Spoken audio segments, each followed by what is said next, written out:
New York ನಗರದ mayor ಆಗಿ ಆಯ್ಕೆಯಾಗಿದ್ದ ಭಾರತ ಮೂಲದ ಜೋಹ್ರಾನ್ ಮದ್ಮಾನಿಯವರು ಕುರಾನ್ ಸಾಕ್ಷಿಯಾಗಿ ಜನವರಿ 1ರಂದು ಅಧಿಕಾರ ವಹಿಸಿಕೊಂಡರು. ಅಧಿಕಾರ ಸ್ವೀಕಾರದ ವೇಳೆ ನ್ಯೂಯಾರ್ಕ್ನ ಹೊಸ ಮೇಯರ್ ಜೋಹ್ರಾನ್ ಮದ್ಮಾನಿಯವರು ಒಂದು ಅವರ ಅಜ್ಜ ಬಳಸಿದ ಕುರಾನ್ ಮತ್ತು ಇನ್ನೊಂದು ಕುರಾನಿನ ಪ್ಯಾಕೆಟ್ ಆವೃತ್ತಿ ಎರಡರ ಮೇಲೂ ಎರಡು ಕೈ ಇಟ್ಟುಕೊಂಡು ಅಧಿಕಾರ ವಹಿಸಿಕೊಂಡರು.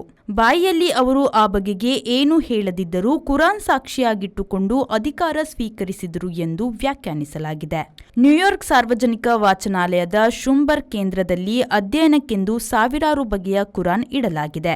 ಅಲ್ಲಿಂದಲೇ ಈ ಎರಡು ಕುರಾನ್ಗಳನ್ನು ಪದವಿ ವಹಿಸುವ ಕಾರ್ಯಕ್ರಮಕ್ಕೆಂದು ತರಿಸಿಕೊಳ್ಳಲಾಗಿದೆ. ಕುರಾನ್ ಇಟ್ಟುಕೊಂಡು ನ್ಯೂಯಾರ್ಕ್ ಮೇಯರ್ ಪದವಿ ಸ್ವೀಕರಿಸಿದ ಮೊದಲಿಗರು ಎನಿಸಿದವರು ಮದ್ಮಾನಿ.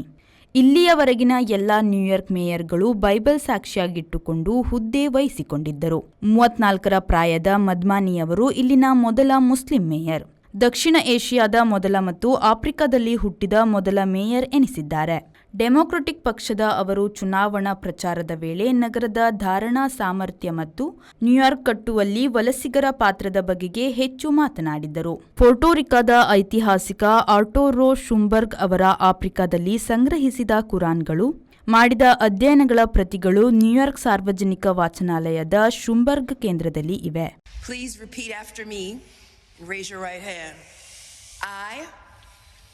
I Zohran Kwame Mamdani Zohran Kwame Mamdani do solemnly swear that I will support the Constitution of the United States, that I will support the Constitution of the United States, the Constitution of the State of New York, the Constitution of the State of New York, and the Charter of the City of New York, and the Charter of the City of New York, and that I will faithfully discharge the duties of the office of the Mayor of the City of New York, according to the best of my ability.